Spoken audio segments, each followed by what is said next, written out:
এর আগেও আমি অনেক লিগ্যাল স্টেপ নিয়েছিলাম, যেটা হয়তো আমি সামনে আবারও নিব। কখনো অন্য কোনো দিক থেকে যদি কেউ আপনাকে অনবরত চায় যে ফাইন আমি বুবলিকে নিয়ে কোনো একটা মন গড়া কোনো একটা কথা বা কোনো একটা নিজের মতো করে একটা কথা বললেই তো তাহলে লাইমলাইটে আসা যাবে বা আলোচনায় থাকা, কিন্তু আপনাকে যদি কেউ অসম্মান করে, আপনাকে যদি কেউ অনবরত নোংরা ভাষায় অ্যাটাক করে, আপনাকে যদি সেটা যদি কোনো আমজনতা হয় সেক্ষেত্রে তো আমরা আসলে অ্যাভয়েড করতে পারি। কিন্তু যদি কেউ হয় যেটা যারা কিনা হয়তো রিপিটেডলি এটা করে মজা পাচ্ছে যে আচ্ছা বুবলিকে নিয়ে এটা বললেই তো হয়তো আমি একটা ভাইরাল কন্টেন্টে থাকবো, যেটা হয়তো তারা কাজ দিয়ে পারছে না। আমি এমনও শুনেছি যে অনেকের অ্যাসিস্ট্যান্ট, ড্রাইভার, কাজের লোকেদেরকে ফেসবুক ওপেন করে দেওয়া হয়েছে শুধুমাত্র যেন আমাকে নিয়েই অনবরত মিথ্যা কথা ছড়ায়, নেগেটিভিটি ছড়ায়, আজে বাজে ভিডিও বানায়। তাতে হবে কি তারা ডলারও ইনকাম করছে, ভিউ পাচ্ছে এবং সাথে সাথে তারা কিন্তু সামাজিকভাবে একটা নোংরামি ছড়াচ্ছে।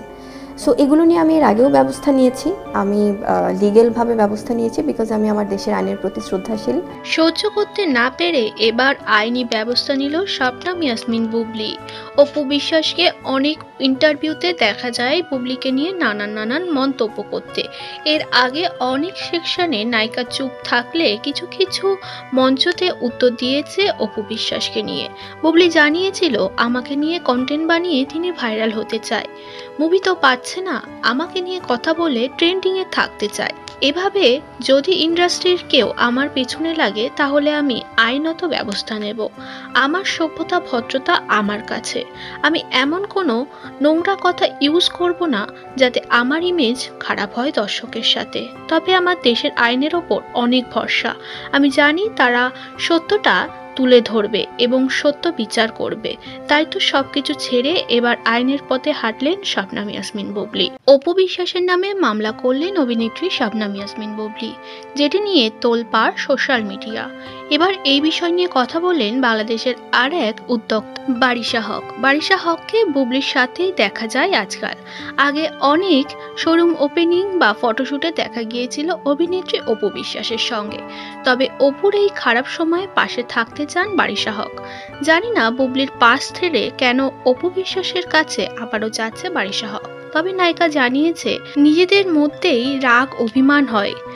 অপু আমার অনেক কাছের মানুষ বলেই অপুর ওপর আমি রাগ করেছি, যদি দূরের কেউ সম্পর্কের হতো তাহলে রাগ করতাম না। অপুর এই খারাপ সময়ে পাশে থাকতে চান বারিশা হক। কারণ আমি বিশ্বাস করি যে শিল্পীদের মন অনেক নরম থাকে, তারা শিল্পের বাহিরে যদি কোনো রাজনৈতিক কর্মকাণ্ড করে থাকে সেটা দলভিত্তিক কেউ করতেই পারে, কিন্তু আমি কখনোই বিশ্বাস করি না যে একজন শিল্পী শিল্প মন থেকে সে এত গুরুতর একটা অপরাধ করতে পারে। তারপর আমি বাকিটা জানি না, এটা তদন্তের উপর ছেড়ে দিচ্ছি। তবে যেহেতু তারা আমাদের সহশিল্পী, অবশ্যই দুঃখ প্রকাশ করছি। কথা হয়েছে কিন্তু না, এ ব্যাপারে কথা হয়নি, যেহেতু আজকে আমি নিউজটা পেয়েছি, সো আমি হয়তো আজকে রাতে কথা বলবো। দিদির সাথে কি এর আগে কথা হয়েছে কিনা? দেখেছি যে আপনাদের ভিতরে বেশ কিছুটা দূরত্ব ছিল আসলে, আর সবকিছু মিলিয়ে। হ্যাঁ, দূরত্বটা আসলে সময় সাপেক্ষ। দেখা যায় যে অনেক সময় এমন কিছু ঘটনা থাকে যে দূরত্ব সব ভুলিয়ে দেয়। যেমন এখনকার যে নিউজটা আমি দেখেছি, এখানে কিন্তু কোনো দূরত্বই আমার মনে হয়নি। আমার কাছে মনে হয়েছে যেটা আমি একটা কল দেই বা আমি জিজ্ঞাসা করি, বা থাকে না অসুস্থতা বা বাচ্চাদের কোনো একটা বিষয়, তো দেখা যায় যে এই দূরত্বটা খুবই সাময়িক। মানুষ যখন অনেক বেশি আপন মনে করে তখন তার সাথেই কিন্তু অভিমান করে। যেমন অভিমানটা আমরা কার সাথে করি? খুব প্রিয় মানুষের সাথে আমরা অভিমান করি। আমরা অচেনা কোনো মানুষের সাথে অভিমান করি না, ঝগড়াঝাটিতেও যায় না।